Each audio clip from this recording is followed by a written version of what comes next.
മുഖ്യനെ മൂക്കുകൊണ്ട് ക്ഷ വരപ്പിക്കുകയാണ് സന്ദീപ് വാര്യർ. മുഖ്യന്റെ കളി ജനങ്ങൾക്ക് മനസ്സിലായിരിക്കുന്നു. കപടഭക്തി ചമഞ്ഞുള്ള ഈ കളിയുണ്ടല്ലോ, അത് വോട്ടിന് വേണ്ടിയുള്ളതാണെന്ന് ആർക്കും മനസ്സിലായി എന്ന് തുറന്നടിച്ചിരിക്കുകയാണ് സന്ദീപ് വാര്യർ. സംഘപരിവാർ ഹിന്ദുത്വ അജണ്ടയിലേക്ക് CPIM മാറിയിരിക്കുന്നു. അതാണ് ആഗോള അയ്യപ്പ സംഗമവും അമൃതാന്തമയിക്കുള്ള പൊന്നാട് അണിയിക്കലും കാണിച്ചു തന്നത്. പണ്ട് കണ്ണിന് കണ്ണ് പല്ലിന് പല്ല് എന്ന തരത്തിലുണ്ടായിരുന്ന പാർട്ടി ഇപ്പോൾ എല്ലാം ഭക്തിഭയത്തിൽ കൊണ്ടെത്തിയിരിക്കുകയാണ്.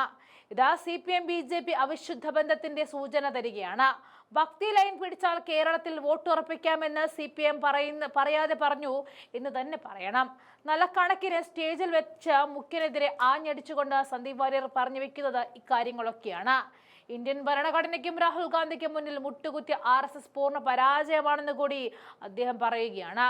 ദേശീയ തലത്തിൽ എതിർചേരിയിലാണെങ്കിലും കേരളത്തിൽ RSSും CPIM ഒരുപോലെയാണെന്നും പറയുന്നുണ്ട്. കൂടാതെ രാഹുൽ ഗാന്ധിയുടെ നെഞ്ചത്ത് വെടിയുണ്ട വീഴുമെന്ന പ്രസ്താവനയ്ക്കെതിരെയും സന്ദീപ് വാര്യർ കഴിഞ്ഞ ദിവസം തുറന്നടിച്ചിരുന്നു. BJP വിട്ട സന്ദീപ് വാര്യർ കോൺഗ്രസിനൊപ്പം ചേർന്നതോടെ കേരള രാഷ്ട്രീയത്തിന്റെ ചരിത്രം ആകെ മാറിയിരിക്കുന്നു. ഒന്നൊന്നര പെർഫോമൻസ് ആണ് ഇന്നിപ്പോൾ സന്ദീപ് വാര്യർ നടത്തിക്കൊണ്ടിരിക്കുന്നത്. BJPയിൽ നിന്നും രാഷ്ട്രീയത്തിന്റെ ബാലപാഠം പഠിച്ച സന്ദീപിനെ ഇപ്പോൾ BJPക്ക് പോലും ഭയമാണ് എന്ന് പറയണം. കാരണം കേരളത്തിൽ BJP പിച്ച വെച്ച് തുടങ്ങുമ്പോൾ തൊട്ട് ആ പാർട്ടിയുടെ അരമന രഹസ്യങ്ങൾ അറിയാവുന്ന നേതാവാണ് ഇപ്പോൾ കോൺഗ്രസിലുള്ളത്. അതുകൊണ്ട് തന്നെ BJPക്ക് ഭയന്നേ മതിയാകൂ.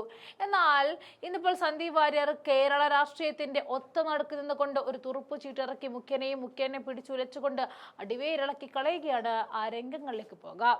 ഒരു തർക്കവും വേണ്ട, ഹിന്ദുക്കളുടെ മുനാഫിക്കാണ് പിണറായി വിജയൻ. ഞാനൊരു അയ്യപ്പ ഭക്തനാണ്.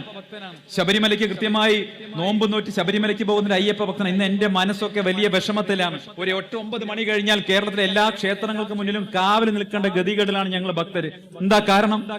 ഇപ്പൊ ദേവസ്വം ക്ഷേത്രങ്ങൾ കേന്ദ്രീകരിച്ചും CPMന്റെ സ്വർണം പൊട്ടിക്കൽ സംഘം ഇറങ്ങിയിരിക്കുകയാണ്. പിണറായിയുടെ ഈ സ്വർണം പൊട്ടിക്കൽ സംഘം ക്ഷേത്രത്തിലുള്ള അവസാനത്തെ മുതൽ കൂടി കട്ടുകൊണ്ടുപോകുന്ന ഒരു കാലത്താണ് ഞങ്ങൾ ജീവിക്കുന്നത്. അതുകൊണ്ട് തന്നെ പ്രിയപ്പെട്ടവരെ, ശബരിമലയുടെ ആചാരം തകർക്കാൻ വേണ്ടി, അനാചാരം അവിടെ നടത്താൻ വേണ്ടി എല്ലാ നേതൃത്വവും കൊടുത്ത പിണറായി വിജയൻ ഇപ്പോ വലിയ അയ്യപ്പ സംഘമൊക്കെ നടത്തിയല്ലേ.